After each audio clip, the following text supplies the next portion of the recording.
Crystal McVia foi molestada aos 3 anos de idade. Ela cresceu acreditando que era nojenta, quebrada e imunda. Crystal frequentava a igreja com a mãe. Aos 8 anos, ela aceitou a Jesus e foi batizada. E mesmo sendo vítima de um ato tão bárbaro, ela esperava que o batismo a purificasse da culpa, a qual ela não tinha, e da vergonha de ser molestada. Porém, o abuso continuou até os seus 12 anos de idade. Crystal diz que decidiu que havia apenas 2 opções. A primeira, havia um Deus e ele não a amava, pois ele não havia parado a série de abusos que ela sofreu, ou não havia um Deus. Na adolescência, Crystal começou a usar drogas, álcool e se revoltar, além de entrar em um relacionamento destrutivo que gerou 2 filhos e um divórcio. Porém, em 2009, ela morreu tecnicamente durante uma cirurgia. Foi a um lugar onde ela diz ser o céu, falou com Deus e voltou completamente mudada com uma mensagem de perdão e transformação. Em 2009, eu estava realizando uma cirurgia no hospital e o meu coração parou de bombear sangue. Eu tinha 33 anos, eu era esposa, uma professora e uma mãe. Antes de entrar para a rotina de realização do procedimento, tudo que poderia dar errado deu. 2 dias depois, eu tive uma parada cardiorrespiratória. Parei de respirar, meus pulmões pararam de funcionar e meu coração parou de bombear sangue. Então eles iniciaram um código azul e a equipe médica trabalhou por 9 minutos para me reanimar. Porém, eu não estava lá naquele momento. Eu me lembro de sentir que eu estava me preparando para partir, e a vida inteira eu sempre tive medo de morrer. Mas mesmo assim, naquele momento, uma tranquilidade e amor me envolveram. E com o último suspiro, eu olhei para minha mãe e disse, eu te amo. E então eu fechei os meus olhos. Então eu acordei no que eu chamo de paraíso. Embora o que eu experimentei foi uma bela profusão de luz e amor, um branco que não se compara com a cor branca que temos aqui. E eu pude ver a entrada do céu. As pessoas vão dizer, mas você não foi mesmo para o céu. Porém, eu estava com anjos, eu estava com a presença de Deus. E eu não estava aqui. E eu não sei como chamar aquele lugar. Então eu o chamo de paraíso. E isso mudou a minha vida. Naquela época, obviamente, 9 minutos foi o tempo que eu percebi lá. Porém, eu imagino que não havia o conceito de tempo. Eu me lembro que em um momento, instantaneamente, assim que os meus olhos se fecharam naquele quarto de hospital, no mesmo momento, os meus olhos se abriram no céu. E eu me lembro de tudo acontecendo ao mesmo tempo. Não havia tempo, nem minutos ou segundos, nada disso. Eu sabia onde estava, sabia quem eu era.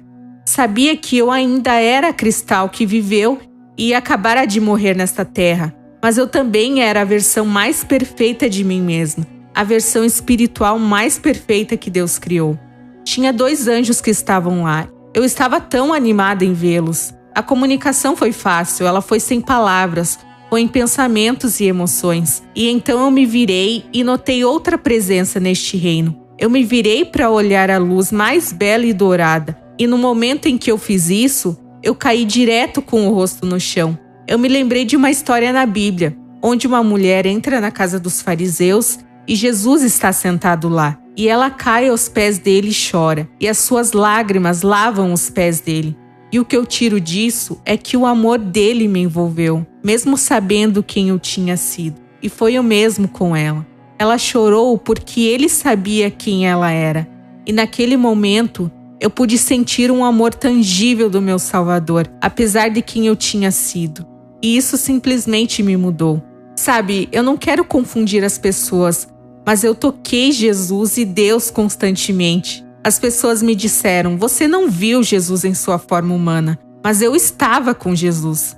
E esta é a maneira que o meu marido explica, e que ele sempre me faz rir. Mas ele diz que, sabe quando você segura um ovo na mão?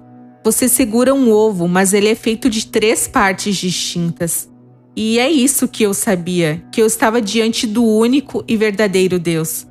Eu não escolhi voltar, mas eu apenas e simplesmente queria dizer à minha mãe que eu estava bem, porque a tinha ouvido chorar. E então eu me lembro de abrir os meus olhos no quarto do hospital. Eles estavam realizando o processo de ressuscitação, e eu me lembro de não conseguir lembrar como falar. Eu sabia exatamente o que estava acontecendo. Eu sabia onde eu tinha estado, porém eu tinha acabado de chegar de um reino onde eu não precisava de palavras. e agora eu estava de volta em uma forma humana, onde eu tinha que articular a fala. Por isso eu demorei um pouco e depois comecei a dizer a eles onde eu estive e eu tentei voltar, e isso aconteceu umas 2 ou 3 vezes. Eu só queria dizer a eles que falassem para minha mãe que eu a amava e que eu estava bem e que eu queria voltar. E obviamente eu não consegui voltar. Eu fiquei cerca de 1 semana na UTI e foi preciso assistir os meus bebês brincarem para eu realmente perceber que eu estava bem, de volta e que eu queria ficar ali. Porém eu voltei totalmente diferente para uma vida que eu ainda não havia mudado muito. Eu ainda era eu e tinha que descobrir como me encaixar novamente na vida. O meu marido chegou em casa um dia e não encontrou nenhuma roupa em nossos armários, exceto uma roupa e um par de sapatos, porque eu estava doando tudo. E o meu marido gentilmente ia atrás de mim e colocava as coisas de volta e dizia: querida, nós precisamos da nossa casa. Eu me lembro que chorei uma noite e disse: Deus, eu tenho que te ter aqui. Eu não posso viver essa vida sem o Senhor. Onde o Senhor está? E foram em algum dos lugares mais escuros e sujos que eu encontrei o rosto de Cristo. Eu acho que provavelmente o público mais bonito com quem possa falar são os moribundos, quando segura as mãos deles e os digo que está por vir. Eu me lembro de ter sido chamada à casa de um homem e ele estava morrendo de câncer. A sua esposa tinha lido o nosso livro e queria que eu fosse falar com ele. Ele estava em seu último momento. E, quando eu entrei, percebi que ele parecia muito familiar.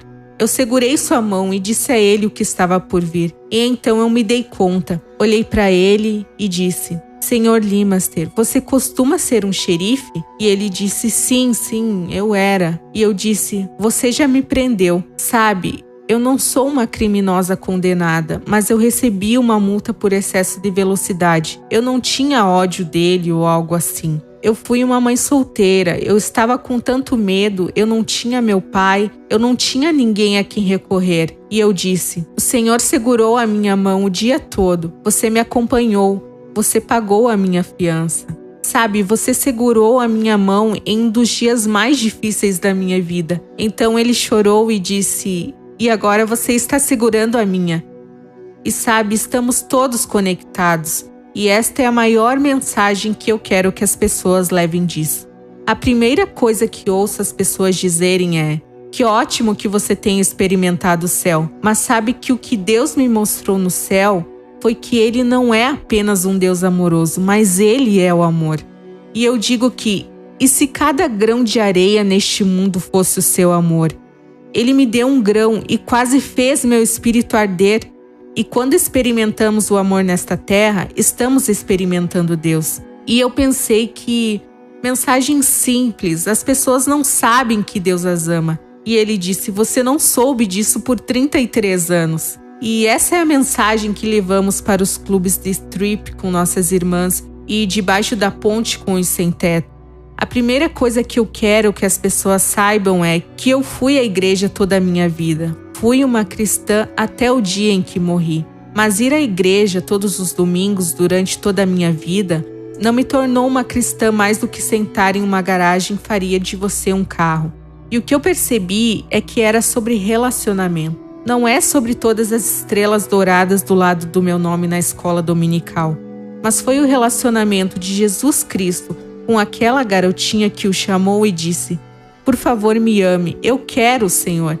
A garotinha que não pôde descer na piscina batismal 4 vezes em sua vida, porque ela queria. Então eu quero que as pessoas saibam, não contra o que eu luto, mas o que eu defendo. Eu penso em Jesus naquela cruz, e seus braços foram estendidos. Eles foram estendidos para o judeu, o gentil, para o pecador. Eles foram estendidos para os justos e os injustos, e ele nos acolheu nesse amor. E esse é o nosso objetivo ao perseguir o céu. Nós vamos aos clubes de strip, não para dizer aqui está a Bíblia, você tem que sair agora, mas para dizer que você é tão amado. Saiba que você é amado. Se uma criança estiver com fome na minha classe, ela não saberá que eu a amo até que eu a alimente. Esse é o nosso objetivo, caminhar ao lado das pessoas. Temos amigos de todas as crenças e descrenças, e a minha esperança é que através do nosso amor, e do amor de Jesus Cristo, eles venham a conhecê-lo.